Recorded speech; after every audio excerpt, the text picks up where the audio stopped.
Bonjour, alors aujourd'hui je vous propose une méditation afin de se reconnecter à sa source.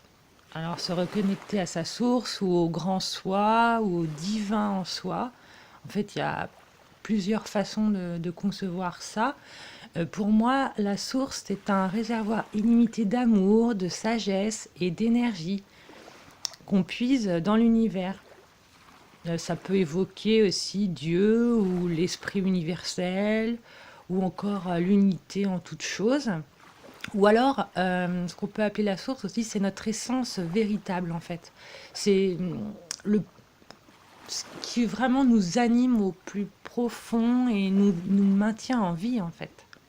Quelle que soit la représentation qu'on s'en fait, cette source, on, on peut la trouver en nous. Et même c'est ce qui convient de faire d'ailleurs quand on travaille dans le développement personnel et spirituel, enfin surtout spirituel. Le but c'est de contacter cette essence en nous, ici et maintenant, pour savoir finalement ce qui vit en nous de plus beau et de concevoir ça comme une forme d'union avec la totalité, d'union avec Dieu. Moi, c'est comme ça que je le conçois. Et quand on se relie, quand on établit ce contact, eh bien, on ressent un sentiment profond de connaissance, de certitude, une forme de puissance. Mais alors, c'est pas la puissance, ouais, je suis super fort. Non, non, c'est pas ça. C'est quelque chose de très aimant. C'est plein d'amour, de sagesse.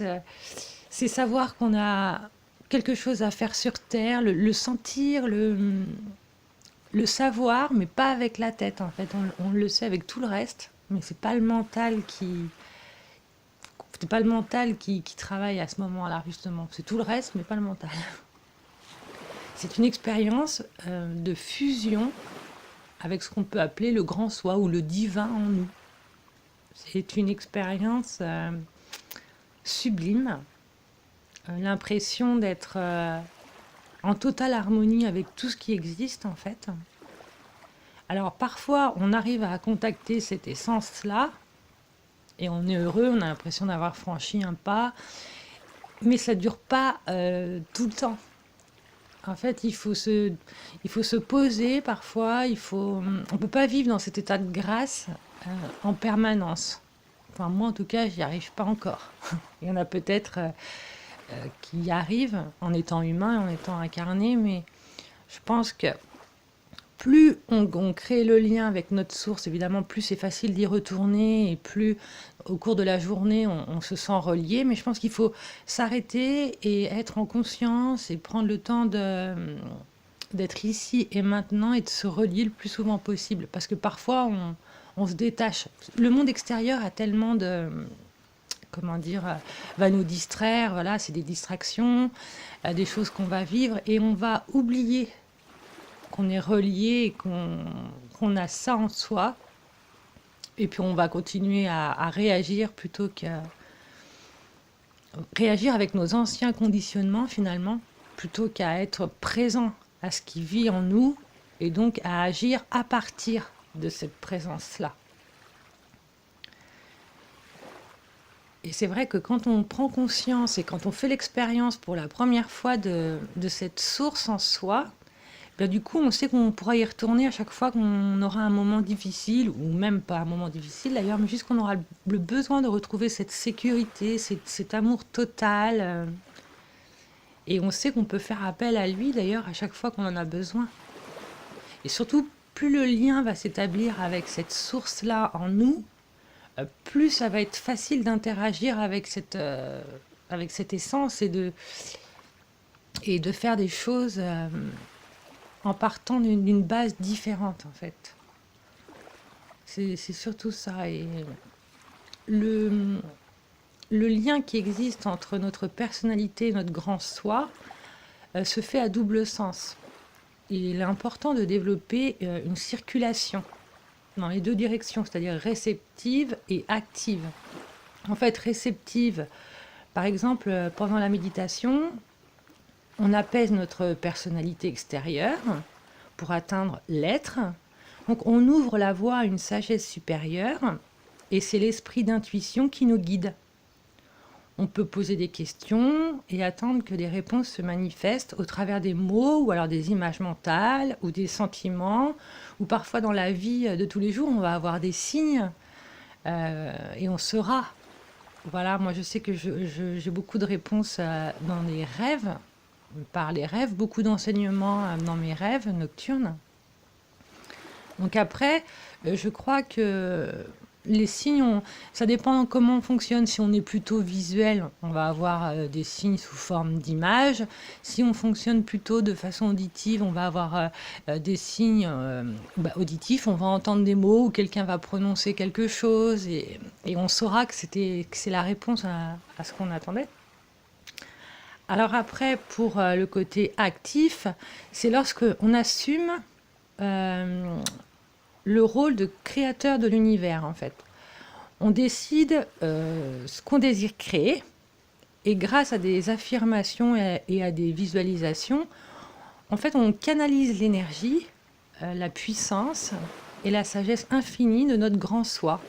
Et c'est comme ça qu'on crée à partir d'un autre espace que celui de l'ego, en fait. Parce que de toute façon, on est tous créateurs. Qu'on le croit ou qu'on ne le croit pas, on crée. On crée notre vie, on crée les événements. Mais souvent, quand on n'a pas conscience, on va créer à partir de l'ego. Et là, ce que je vous propose, c'est de créer votre vie, mais à partir d'un autre espace. Après, lorsque le flot s'écoule librement dans les deux directions, en fait, eh ben, on a une sagesse qui va nous diriger, qui va nous aider à faire des choix. Et c'est à ce moment-là qu'on va se créer une vie beaucoup plus riche et beaucoup plus, comment dire, significative et avec plus de sens. Même si au départ, ça nous paraît un petit peu étrange, mais plus on pratique, plus on comprend et plus la vie et toutes les expériences qu'on a pu vivre avant prennent du sens. De toute façon, oui, voilà, à chaque fois qu'on fait une méditation, quelque part, on se branche sur cette source qui est en nous. Mais il faut prendre le temps, c'est-à-dire qu'il ne faut pas vouloir ah bah oui, voilà, c'est ma première méditation, je vais me brancher à la source, puis ça y est, ma vie va changer et tout. Ça ne se passe pas toujours comme ça. Parfois, il va falloir de la persévérance, savoir que les choses arrivent quand on est prêt. Et que de toute façon, à force de s'entraîner, à force de faire de la méditation, il y aura forcément des résultats. Peut-être pas ceux que vous attendez avec votre ego, mais il y aura forcément des résultats. Mais après, il faut persévérer. Et puis, y mettre tout son cœur, surtout. Voilà. Il faut persévérer et puis s'écouter, être à l'écoute de ses intuitions. Parce que parfois, on croit qu'il n'y a pas de résultats ou qu'on ne reçoit pas de réponse, mais c'est parce qu'en fait, on ne les voit pas. Voilà, on ne les voit pas. Mais les réponses, elles viennent toujours. Et après, quand vous faites l'expérience de dire bah oui, ça marche, j'obtiens des réponses, mais du coup, ça renforce cette conviction-là qu'effectivement vous êtes reliés. Et du coup, vous avez encore plus de réponses, puisque forcément, vous mettez plus de foi là-dedans, puisqu'il y a une première expérience qui a fonctionné. Donc voilà, et là, vous savez à ce moment-là que vous êtes reliés et puis vous n'avez plus de doute. Alors, je vais vous proposer un exercice de visualisation créatrice qui va vous aider à vous mettre en condition. Donc, vous vous asseyez confortablement, détendez-vous complètement, laissez toutes les tensions s'éliminer de votre corps et de votre esprit, respirez profondément, lentement, détendez-vous de plus en plus. Concentrez votre attention sur vos poumons, comme si eux seuls existaient. Sentez le plaisir qu'ils vous procurent quand ils se gonflent pour satisfaire le besoin le plus important du corps humain. Respirez. Inspirez profondément et sentez l'air à mesure qu'il remplit vos poumons. Sentez comme cet air est fait d'amour, Prêtez attention au lien qu'il y a entre l'air et le poumon, qui est un lien d'amour. Gonflez vos poumons d'air jusqu'à ce que vos corps aient besoin de chasser cet air. Expirez alors et sentez à nouveau le plaisir que cela vous procure.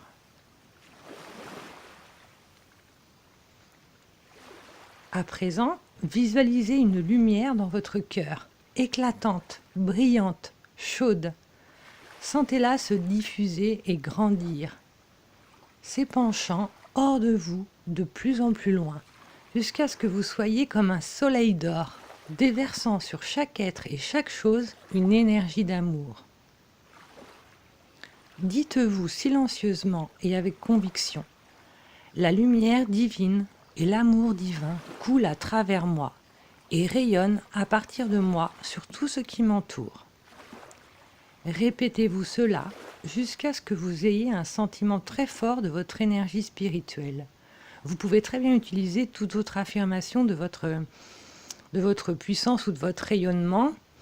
Par exemple, désormais, Dieu œuvre à travers moi. Je déborde de lumière divine et d'énergie créatrice.